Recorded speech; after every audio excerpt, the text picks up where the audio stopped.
Hi friends, this is Venkatesh Devasani. ఈరోజు మనం Indian సొసైటీకి సంబంధించినటువంటి టాపిక్ వచ్చేసి కుటుంబం, ఫ్యామిలీ గురించి డిస్కస్ చేయబోతున్నాం. దీని నుంచి కంపల్సరిగా ఎగ్జామినర్ ప్రశ్న అడగడానికి అవకాశం ఉంది. అలాంటి ఇంపార్టెంట్ టాపిక్ ఏదైనా ఉంది అంటే అది కుటుంబం. అందులో భాగంగా ఈరోజు మొదటి ప్రశ్న, ఫ్యామిలీ అనే ఆంగ్ల పదం ఏ భాషా పదం నుండి ఆవిర్భవించింది అని అడుగుతున్నాడు. ఈ యొక్క ఫ్యామిలీ అనే ఇంగ్లీష్ పదం ఫ్యాములస్ అనేటువంటి ఒక రోమన్ పదం నుండి ఆవిర్భవించడం జరిగింది. ఓకేనా. ఫ్యామిలీ అనే ఆంగ్ల పదం ఫ్యాములస్ అనేటువంటి ఒక రోమన్ పదం నుండి ఉద్భవించడం జరిగింది. ఈ ఫ్యాములస్ అనగా అర్థం వచ్చేసి సేవకుడు అనే అర్థం కలదు. మరొక వాదన కూడా ఉందండి. ఈ ఫ్యామిలీ అనేటువంటి ఆంగ్ల పదం ఫ్యామిలియా అనేటువంటి లాటిన్ పదం నుండి కూడా ఉద్భవించింది అని. ఫ్యామిలియా అనగా అర్థం వచ్చేసి కుటుంబం, సేవకులు మరియు బానిసలను కలిపే ఉమ్మడి వ్యవస్థ అని కూడా అర్థం ఉంది. కానీ మనకు ఎక్కువగా ప్రాచుర్యంలో ఉంది మాత్రం ఫ్యామిలీ అనే ఆంగ్ల పదం ఫ్యాములస్ అనేటువంటి రోమన్ పదం నుండి ఉద్భవించింది. ఫ్యాములస్ అనగా సేవకుడు అని అర్థం. ఇక రెండవ ప్రశ్న, అంతర్జాతీయ కుటుంబ దినోత్సవాన్ని ఎప్పుడు జరుపుకుంటారని అడుగుతున్నాడు. ప్రతి సంవత్సరం కూడా అంతర్జాతీయ కుటుంబ దినోత్సవాన్ని మే 15వ తేదీనే నిర్వహించుకోవడం జరుగుతుంది. ఓకేనా. అంతర్జాతీయ కుటుంబ దినోత్సవం అంటే మే 15వ తేదీ. అయితే మనకి కుటుంబం అనగానేమో కూడా దానికి సంబంధించినటువంటి అర్థం కూడా తెలియాలి. కుటుంబం అనగా వైవాహిక సంబంధాల ద్వారా కానీ, రక్త సంబంధం ద్వారా కానీ, మరియు దత్తత మార్గంలో ఒక బంధుత్వాన్ని కలిగి ఉండి ఒకే గృహంలో వీరందరూ కనుక నివసించి ఉంటే దానినే కుటుంబం అంటారండి. ఓకేనా. కుటుంబం అంటే అందులో వివాహం ద్వారా కానీ బంధువులు రావాలి, లేదా రక్త సంబంధం ద్వారా అయినా ఏర్పడాలి, లేదా దత్తత ద్వారా కానీ ఏర్పడితే వాళ్ళందరూ కూడా ఒకే నివాసంలో నివసించి ఉంటే దానినే కుటుంబం అంటారండి. అయితే కుటుంబం అనేది ప్రస్తుత మానవ సమాజంలో ఈ కుటుంబం అనేది ఒక ప్రాథమిక సామాజిక సంస్థగా ఉండడం జరిగింది. ఓకేనా. అయితే ఈ యొక్క ప్రాథమికంగా ఈ కుటుంబం అనేది జైవిక జీవుల నుండి మనుషులను సామాజిక జంతువుగా మార్చే ఒక కర్మాగారంగా కూడా కుటుంబాన్ని పిలవడం జరుగుతుంది. అంటే ఏంటిదంటే మానవుణ్ణి సమాజంలో మంచిగా ఒక క్రమశిక్షణ కలిగిన వ్యక్తిగా ఈ కుటుంబం అనేది తీర్చిదిద్దుతుంది. ఒక కుటుంబం అనేది ఒక వ్యక్తికి లేకపోతే అతడు జైవిక జంతువుగా సమాజంలో ఉంటాడు. అదే ఒక కుటుంబంలో ఒక వ్యక్తి ఉంటే అతడు అన్ని క్రమశిక్షణలు కలిగి ఒక సామాజిక జంతువుగా ఉండడం జరుగుతుంది. అందువలనే ఈ కుటుంబం అనేది ఒక మనిషిని జైవిక జీవుల నుండి సామాజిక జీవులుగా మార్చేటువంటి ఒక సామాజిక కర్మాగారంగా కుటుంబం అనేది కీలక పాత్ర పోషిస్తుంది. ఇక మూడవ ప్రశ్న, ఏ శాస్త్రవేత్త యొక్క నిర్వచనాన్ని కుటుంబానికి సంబంధించినటువంటి సమగ్రమైన నిర్వచనంగా భావిస్తారు అని అడుగుతున్నాడండి. ఏ శాస్త్రవేత్త యొక్క నిర్వచనాన్ని కుటుంబానికి సంబంధించిన సమగ్ర నిర్వచనంగా భావిస్తారు అంటున్నాడు. అయితే ఆన్సర్ వచ్చేసి ఎడ్మండ్ లీచ్ యొక్క నిర్వచనమే కుటుంబం యొక్క సమగ్ర నిర్వచనంగా కూడా భావించడం జరుగుతుంది. ఇతని ప్రకారం కుటుంబం అనగా ఒక 5 రకాలైనటువంటి లక్షణాలైతే తెలియజేయడం జరిగింది ఎడ్మండ్ లీచ్ గారు. అందులో భాగంగా ఇతని ప్రకారం కుటుంబం అంటే ఒకటి వివాహం ద్వారా ఏర్పడాలి, చట్టబద్ధమైనటువంటి పితృత్వ మాతృత్వ ఉండాలి, మరొకటి దంపతుల మధ్య లైంగిక పరమైనటువంటి గుత్తాధిపత్యం కనుక ఉండాలి, అదేవిధంగా దంపతుల మధ్య శ్రమ మరియు సేవకులపై ఒకరిపై ఒకరికి హక్కులు ఉండాలి, అదేవిధంగా సంతానం కోసం సమిష్టి నిధిని కూడా ఏర్పాటు చేయాలి. ఈ యొక్క 5 లక్షణాలు ఏవైతే ఒక కుటుంబంలో ఉంటాయో అదే అసలైన కుటుంబంగా అతను నిర్వచించడం జరిగింది. 4వ ప్రశ్న, స్టీఫెన్సన్ అనేటువంటి వ్యక్తి కుటుంబానికి ఉండవలసినటువంటి ఎన్ని ప్రమాణాలను పేర్కొన్నాడని అడుగుతున్నాడు. ఇతని ప్రకారం, స్టీఫెన్సన్ ప్రకారం ఒక కుటుంబానికి ప్రధానంగా 4 ప్రమాణాలు ఉండాలి అని చెప్పడం జరిగింది. అందులో ఒక ప్రమాణం వివాహం ఒప్పందం ద్వారా ఉండాలి, కలిసి నివసించాలి, భార్యాభర్తల మధ్య పరస్పర ఆర్థిక బాధ్యతలు కలిగి ఉండాలి, తల్లిదండ్రులుగా నిర్వర్తించవలసిన హక్కులు బాధ్యతలు కలగా ఒక కుటుంబంలో ఉండాలి అని అతను పేర్కొన్నాడు. మరొక ప్రశ్న, కుటుంబం త్రికోణం గురించి పేర్కొన్నటువంటి శాస్త్రవేత్త ఎవరు? కుటుంబం త్రికోణమితిగా పేర్కొన్నటువంటి శాస్త్రవేత్త ఎవరు అంటే రెమండ్ ఫర్త్ అనునతడు కుటుంబాన్ని భార్య, భర్త మరియు వారి సంతానంతో కలిసిన ఏర్పడినటువంటి ఒక త్రికోణంగా పేర్కొనడం జరిగిందండి. ఒక కుటుంబం అంటే భార్య ఉండాలి, భర్త ఉండాలి, అదేవిధంగా సంతానం కలిగి ఉంటే దానిని త్రికోణ కుటుంబంగా ఇతడు అభిప్రాయపడడం జరిగింది. 6వ ప్రశ్న, కుటుంబం యొక్క విధులని ప్రాథమిక విధులు, ద్వితీయ విధులుగా వర్గీకరించినది ఎవరు అని అడుగుతున్నాడు. కుటుంబం యొక్క విధులను ప్రాథమిక విధులు మరియు ద్వితీయ విధులుగా మైకేవర్ అనేటువంటి వ్యక్తి వర్గీకరించడం అయితే జరిగింది. ప్రాథమిక విధులు ఏంటి అంటే లైంగిక అవసరాలు, సంతానం మరియు పిల్లల పెంపకం అనేవి ప్రాథమిక విధుల్లోకి రావడం జరిగింది. అదే ద్వితీయ విధులు అంటే విద్య, వినోదం, మతపరమైన ఆర్థిక అవసరాలను తీర్చేవి ద్వితీయపరమైనటువంటి విధులుగా ఇతడు అభిప్రాయపడడం జరిగింది. మరొకటి, కుటుంబానికి సంబంధించినటువంటి 8 ముఖ్య లక్షణాలను తెలియజేసినటువంటి వ్యక్తి ఎవరు అని అడుగుతున్నాడు. ఈ కుటుంబానికి సంబంధించి మైకేవర్ మరియు ఫేజ్లు తమ యొక్క సొసైటీ అనేటువంటి గ్రంథంలో కుటుంబానికి సంబంధించి 8 లక్షణాలైతే తెలియజేయడం జరిగింది.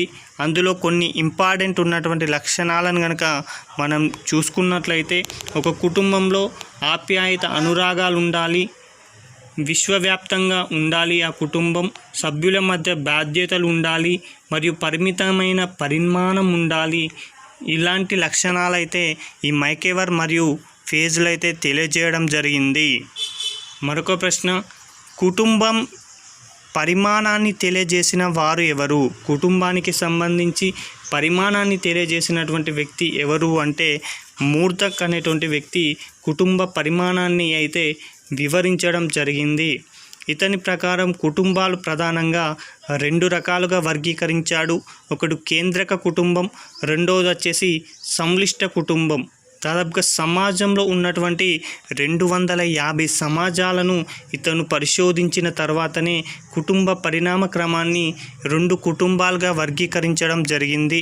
అందులో భాగంగా సంక్లిష్ట కుటుంబాన్ని కనుక చూసుకున్నట్లయితే మళ్ళీ అందులో 2 రకాల కుటుంబాలు ఉంటాయి. ఒకటి బహు వివాహ కుటుంబం, రెండోది విస్తృత కుటుంబం. ఓకేనా? మళ్ళీ అందులో బహు వివాహ కుటుంబంలో మళ్ళీ కూడా అందులో బహుభార్యత్వం మరియు బహుభర్తత్వ కుటుంబాలు అనేవి ఉండడం జరుగుతుంది. అదేవిధంగా విస్తృత కుటుంబంలో పతి స్థానిక విస్తృత కుటుంబం, పత్ని స్థానిక కుటుంబం అని, ఉభయ కుటుంబం అని, మాతుల స్థానిక కుటుంబం అని, పితృత్వశ విస్తృత కుటుంబం అని ఇలాంటి రకాలైనటువంటి కుటుంబాలను అతను వర్గీకరించాడండి. కుటుంబ పరిమాణాన్ని మొదటగా 2 రకాలుగా వర్గీకరించాడు. ఒకటి కేంద్రక కుటుంబం, సంక్లిష్ట కుటుంబం. ఈ సంక్లిష్ట కుటుంబం 2 రకాలు, బహు వివాహ కుటుంబం, విస్తృత కుటుంబం. ఈ విస్తృత కుటుంబం కూడా పలు రకాలుగా వర్గీకరించాడు. ఒకటి బహుభార్యత్వం మరియు బహుభర్తత్వం. ఈ యొక్క బహుభార్యత్వం, బహుభర్తత్వం అనేది కూడా అనేక రూపాల్లో ఉంది. ఒకటి పతి స్థానిక కుటుంబం, పత్ని స్థానిక కుటుంబం, మతుల స్థానిక కుటుంబం, ఉభయ స్థానిక విస్తృత కుటుంబం, పితృత్వశ కుటుంబంగా వర్గీకరించడం అయితే జరిగింది. 9వ ప్రశ్న, వివాహం మరియు కుటుంబం అనునవి నాణానికి ఇరువైపులా బొమ్మ బొరుసు లాంటివని తెలిపిన వారెవరని అడిగాడు. కాబట్టి ఆన్సర్ వచ్చేసి లూయి అనేటువంటి వ్యక్తి కుటుంబం మరియు వివాహం ఒక నాణానికి రెండు వైపులా అని అతను వర్గీకరించాడు. అదేవిధంగా కుటుంబానికి సంబంధించినటువంటి 6 ప్రాథమిక విధులను తెలియజేసింది అక్బర్ మరియు నీమ్ ఖాఫ్ అని గుర్తుంచుకోండి. ఇక 10వ ప్రశ్న, బహుభార్యత్వ కుటుంబాలు అధికంగా మనకి ఏ తెగల్లో కనిపిస్తాయని అడుగుతున్నాడండి. బహుభార్యత్వ కుటుంబం అంటే ఏంటి అంటే ఏకకాలంలో ఒకరికంటే ఎక్కువ భార్యలను కలిగి ఉండే కుటుంబాన్ని బహుభార్యత్వ కుటుంబం అంటారు.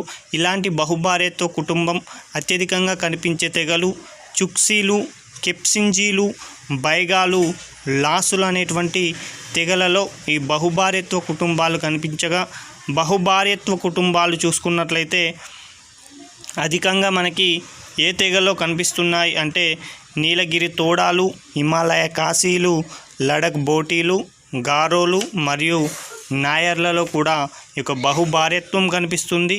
బహుభర్తత్వం నీలగిరి తోడాలు అందులో కనిపిస్తే బహుభార్యత్వం వచ్చేసి చూక్సీలు, కెప్సింజీలో కనిపిస్తుందని గుర్తుంచుకోండి. 12వ ప్రశ్న, ఉభయ వంశీయ కుటుంబాన్ని పాటించేటువంటి ప్రముఖ తెగ ఏది అని అడుగుతున్నాడు. ఉభయ వంశీయ కుటుంబం అంటే కుటుంబంలో తల్లి మరియు తండ్రి ఇద్దరి యొక్క వంశక్రమాన్ని వీరు అనుసరించడం జరుగుతుందండి. భారతదేశంలో అయితే ప్రధానంగా ఒకే వంశాన్ని అయితే అనుసరించేవారు, అది తండ్రికి సంబంధించిన పితృత్వ వంశాన్ని అనుసరించేవారు. కానీ ఈ యొక్క అఫినీయ తెగలో మాత్రం తల్లి వైపు నుంచి మరియు తండ్రి వైపు నుంచి ఇద్దరి వంశక్రమాలను అయితే అనుసరించడం జరుగుతుంది. ఓకేనా. అయితే పితృవంశీయ కుటుంబం అంటేనేమో కుటుంబ వంశం క్రమం అనేది పురుషుల సభ్యుల ద్వారా గనక పరిగణిస్తే దానిని పితృవంశీయ కుటుంబం అని, మాతృవంశీయ కుటుంబం అంటే స్త్రీ సభ్యుల ద్వారా సభ్యులను కుటుంబంగా భావిస్తే దానిని మాతృవంశీయ కుటుంబంగా చెప్పుకుంటున్నాము. అందులో భాగంగా నీలగిరి తోడాలు, లడక్ బోటీల్లో ఈ యొక్క మాతృవంశీయ లక్షణాలు అయితే మనకు ప్రముఖంగా కనిపిస్తున్నాయి. ఇక 13వ ప్రశ్న, ప్రతి స్థానిక కుటుంబ జీవన విధానం ప్రముఖంగా ఏ తెగల్లో కనిపిస్తుంది? ప్రతి స్థానిక కుటుంబ జీవన విధానం ప్రముఖంగా ఏ తెగలో కనిపిస్తుందని అడుగుతున్నాడు. ప్రతి స్థానిక కుటుంబం అంటే పెళ్లి కొడుకు ఇంటి వద్దే నివాసం ఉండే కుటుంబాలనే ప్రతి స్థానిక కుటుంబాలుగా చెప్పుకోవడం జరుగుతుంది. ప్రస్తుతం భారతదేశంలో అధిక కుటుంబాలు కూడా ఈ ప్రతి స్థానిక కుటుంబ విధానాన్నే అనుసరిస్తున్నాయి. అదేవిధంగా 14వ ప్రశ్న, పత్ని స్థానిక కుటుంబ జీవన విధానాన్ని పాటించేటువంటి తెగలు ఏవి అని అంటున్నాడు. ఇందులో పత్ని వచ్చేసి ఎవరైతే పెళ్లి చేసుకున్న తర్వాత పెళ్లి కూతురు యొక్క ఇంటి దగ్గరే నివాసం ఉండే కుటుంబాలనే పత్ని స్థానిక కుటుంబాలని చెప్పుకోవడం జరుగుతుంది. దానికి ఉదాహరణలు కాశీలు, గారోలు, నాయర్లు. ఈ తెగలలో ప్రధానంగా ఈ పత్ని స్థానిక కుటుంబ జీవన విధానాన్ని అనుసరించడం జరుగుతుంది. ఇక 15వ ప్రశ్న, భర్త యొక్క మేనమామ ఇంటి వద్ద ఏర్పాటు చేసుకునేటువంటి కుటుంబ రకం దేనికి సంబంధించినది అని అంటున్నాడు. ఇందులో ఆన్సర్ వచ్చేసి హైదాల్ అనే తెగలు తన యొక్క భర్త యొక్క మేనమామ ఇంటి వద్ద వారి యొక్క నివాసాన్ని అయితే ఏర్పాటు చేసుకొని జీవన విధానాన్ని అయితే కొనసాగిస్తారు. ఇక 16వ ప్రశ్న, కుటుంబం నందు ఎన్ని తరాలు వారు నివసిస్తే అది ఉమ్మడి కుటుంబంగా ఏర్పడుతుంది అని అడుగుతున్నాడు. ఒక కుటుంబంలో 3 లేదా 3 అంతకంటే ఎక్కువ తరాలు ఒకే ఇంటిలో నివసించినట్లయితే అలాంటి కుటుంబాన్ని ఉమ్మడి కుటుంబం అని పిలవడం జరుగుతుంది. ఆ ఉమ్మడి కుటుంబంలో ప్రధానంగా కర్తదే అధికారం ఉంటుంది, ఉమ్మడిగా వంటశాల ఉంటుంది, ఉమ్మడిగా నివాసం ఉంటుంది, సరైన శ్రమ విభజన ఉంటుంది, సాంప్రదాయ వివాహాలు ఉంటాయి, స్వయం సమృద్ధి ఉంటుంది, ఉమ్మడి ఆస్తులు ఉంటాయి. ఇవన్నీ కూడా ఉమ్మడి కుటుంబంలోనే కనిపించడం జరుగుతుంది. ఇక 17వ ప్రశ్న, ఉమ్మడి కుటుంబాన్ని గ్రేట్ హోమ్గా పిలిచినటువంటి వ్యక్తి ఎవరు అంటే హెన్రీ మేయన్ అనేటువంటి వ్యక్తి ఉమ్మడి కుటుంబాన్ని గ్రేట్ హోమ్గా పిలవడం జరిగింది. అదే ఉమ్మడి కుటుంబాన్ని జాయింట్ స్టాక్ కంపెనీగా పిలిచింది మెల్లి గారి అని గుర్తుంచుకోండి. మెల్లి గారి అభిప్రాయంలో ఉమ్మడి కుటుంబం అనేది ఒక సహకారంతో కూడిన జాయింట్ స్టాక్ కంపెనీగా అతను అభివర్ణించడం జరిగింది. 18వ ప్రశ్న, కేరళ నాయర్లలో కనిపించే మాతృస్వామ్య ఉమ్మడి కుటుంబం ఏది అని అడుగుతున్నాడు. భారతదేశంలో ప్రధానంగా తరావాడ్ అనేటువంటి తెగలలో ఈ యొక్క మాతృస్వామ్య ఉమ్మడి లక్షణాలు అయితే కనిపించడం జరుగుతుంది. అయితే ఏంటిది మాతృవంశీయ ఉమ్మడి కుటుంబం తార్వాడ్ది అంటే ఇందులో మహిళకే అధికంగా ప్రాధాన్యత ఉంటుంది. వంశానుక్రమం కూడా మహిళల ద్వారా కొనసాగుతుంది. బహుభార్యత్వాన్ని పాటించి అధికారం కూడా ఉంటుంది. ఇందులో పత్ని స్థానిక నివాస విధానాన్ని పాటిస్తారు. అంటే భార్య యొక్క ఇంటి వద్దే వీరు నివాసాన్ని ఏర్పాటు చేసుకోవడం జరుగుతుంది అని గుర్తుంచుకోండి. కాబట్టి క్వశ్చన్ ఇలానే అడగడానికి అవకాశం ఉందండి. కేరళ నాయర్లలో కనిపించే మాతృస్వామ్య ఉమ్మడి కుటుంబం ఏది అంటాడు. తారావాడ్ అని గుర్తుంచుకోండి. లేదా మరొక ప్రశ్న, 19వ ప్రశ్న, కేరళలోని నమ్రుద్దిలో కనిపించేటువంటి పితృస్వామ్య ఉమ్మడి కుటుంబం ఏది అని అడుగుతున్నాడు. కేరళలోని నమ్రుద్ది అనేటువంటి వాటిలో కనిపించేటువంటి పితృస్వామ్య ఉమ్మడి కుటుంబం ఇల్లాం అని గుర్తుంచుకోండి. ఇల్లాం అని గుర్తుంచుకోండి. ఇందులో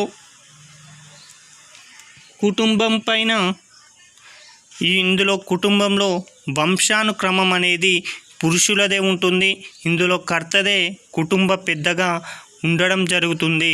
ఓకేనా. ఇందులో కర్తగా కుటుంబంలోని పెద్ద ఉన్నటువంటి పురుషుడే కర్తగా వ్యవహరించడం జరుగుతుంది. అదేవిధంగా అధికారాలైన వారసత్వపు ఆస్తి హక్కులు కూడా ఇందులోనే పురుషులకు ఉండడం జరుగుతుంది. వివాహం తర్వాత ఈ యొక్క పెళ్లి కొడుకు ఇంటి వద్దే నివాసాన్ని కలిగి ఉండడం జరుగుతుంది. ఇవి పితృవంశీయ ఉమ్మడి కుటుంబం యొక్క లక్షణాలు. ప్రస్తుతం భారతదేశంలో అధికంగా ఉమ్మడి కుటుంబాలనేవి ఈ యొక్క పితృవంశీయ ఉమ్మడి కుటుంబాలని గుర్తుంచుకోండి. 20వ ప్రశ్న, వైవాహిక మహిళల ఆస్తి చట్టాన్ని ఎప్పుడు రూపొందించారని అడుగుతున్నాడు. వైవాహిక మహిళల ఆస్తి చట్టాన్ని బ్రిటిష్ వారి కాలంలోనే అంటే 1874 సంవత్సరంలోనే రూపొందించడం జరిగింది. ఈ చట్టం ప్రకారం మహిళలకి స్త్రీ ధనంతో పాటు ఆమె సంపాదించేటువంటి ధనం పైన కూడా పూర్తి హక్కులనేవి ఆమెకే కల్పించడం జరిగింది. 21వ ప్రశ్న, the Hindu women's right to property యాక్ట్ను ఎప్పుడు రూపొందించారని అడుగుతున్నాడు. 1937 సంవత్సరంలో బ్రిటిష్ వారి కాలంలోనే ఈ చట్టాన్ని రూపొందించడం జరిగింది.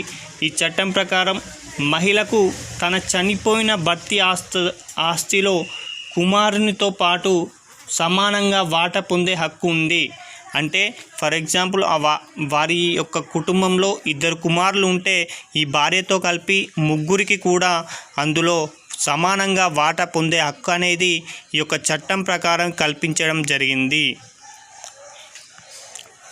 22వ ప్రశ్న, the Hindu adoption and maintenance యాక్ట్ను ఏ సంవత్సరంలో తీసుకురావడం జరిగింది అని అంటున్నాడు. ఇది వచ్చేసి the Hindu adoption and maintenance act 1956లో రావడం జరిగింది. దీని ప్రకారం భర్త నుండి భరణం పొందే హక్కు మరియు సొంతగా పిల్లలను పెంచుకునే హక్కు మహిళలకు కల్పించడం జరిగింది. ఎవరైతే వివాహం తర్వాత విడాకులు తీసుకుంటారో ఆ విడాకుల సమయంలో భర్త నుంచి భరణం పొందే హక్కు కలిగి ఉంది. అదేవిధంగా వారికి పుట్టిన సంతానాన్ని కూడా ఆమె పెంచి పోషించుకునే హక్కు కూడా ఆమెకి ఈ యొక్క చట్టం ద్వారా 1956 ద హిందూ అడాప్షన్ యాక్ట్ ద్వారా కల్పించడం జరిగింది.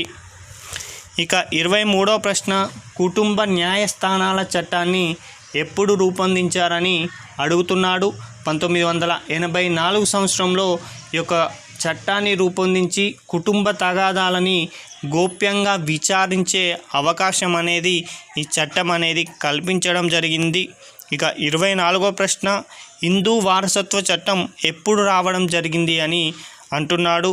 హిందూ వారసత్వ చట్టం కూడా 1956 సంవత్సరంలోనే తీసుకురావడం జరిగింది. దీనికన్నా ముందు సంవత్సరంలోనే హిందూ వివాహ చట్టాన్ని తీసుకురావడం, ఇదే సంవత్సరంలో 1956లో హిందూ దత్తత చట్టాన్ని కూడా తీసుకురావడం జరిగింది. ఓకేనా. హిందూ వారసత్వ చట్టం అంటే 1956 గుర్తు రావాలి, హిందూ వివాహ చట్టం అంటే 1955 రావాలి, హిందూ దత్తత చట్టం అంటే 1956 గుర్తుకు రావాలి. 25వ ప్రశ్న, ప్రస్తుతం భారతదేశంలో 5 రకాల కుటుంబాలు ఉన్నాయని తెలిపినటువంటి వ్యక్తి ఎవరు అని అడుగుతున్నాడు. భారతదేశంలో ప్రస్తుతం 5 రకాల కుటుంబాలు ఉన్నాయని ఐసి దేశాయ్ అనేటువంటి వ్యక్తి చెప్పడం జరిగింది. అందులో ఒకటి కేంద్రక కుటుంబం. కేంద్రక కుటుంబం అంటే ఏం లేదండి, రెండు అంతకంటే తక్కువ తరాలు కలిసి నివసించేటువంటి కుటుంబాలనే కేంద్రక కుటుంబాలని పిలవడం జరుగుతుంది. రెండవ రకం సాంప్రదాయ ఉమ్మడి కుటుంబం. ఇందులో 3 తరాలకు పైగా కుటుంబ సభ్యులు ఉమ్మడిగా కలిసి ఉండకుండా సాంప్రదాయ ఉమ్మడి కుటుంబం అంటే 3 తరాలకు పైగా కుటుంబ సభ్యులు ఉమ్మడి ఆస్తిని, అధికారాన్ని, నివాసాన్ని మరియు వంటశాలను కలిగి ఉన్నట్లయితే దానినే సాంప్రదాయ ఉమ్మడి కుటుంబం అంటారు. ఓకేనా. ప్రస్తుతం ఇలాంటి కుటుంబాలైతే చాలా అరుదుగా కనిపిస్తున్నాయని అంశాన్ని గుర్తుంచుకోండి. మరొకటి ప్రకార్య ఉమ్మడి కుటుంబం. ఈ ప్రకార్య ఉమ్మడి కుటుంబం అంటే రక్త సంబంధం కలిగి ఉన్నటువంటి 2 కుటుంబాలు విడివిడిగా నివసిస్తుంటారు, కానీ ఒకే అధికారం కింద ఉమ్మడి కార్యకలాపాలైతే నిర్వహించుకోవడం జరుగుతుంది. మరొకటి ప్రకార్య గణనీయ ఉమ్మడి కుటుంబం అంటే ఏంటి అంటే ఇందులో 3 తరాలకు పైగా కుటుంబాలు ఉమ్మడి ఆస్తిని, అధికారాన్ని కలిగి ఉంటారు, కానీ వేరు నివాసాన్ని కలిగి ఉండడం జరుగుతుంది. ఉపాంత ఉమ్మడి కుటుంబం అంటే 2 తరాల కుటుంబ సభ్యులు ఉమ్మడి ఆస్తిని, ఉమ్మడి అధికారాన్ని కలిగి ఉంటారు. అలాంటి కుటుంబాన్నే ఉపాంత ఉమ్మడి కుటుంబంగా చెప్పుకోవడం జరుగుతుంది. ఇదండి కుటుంబానికి సంబంధించినటువంటి 25 ప్రశ్నలు. దీంతో కుటుంబం అనేటువంటి టాపిక్ అయిపోయింది. ఆ తదుపరి మనం వివాహానికి సంబంధించినటువంటి ప్రశ్నలు తదుపరి వీడియోలో డిస్కస్ చేద్దాం. Thank you.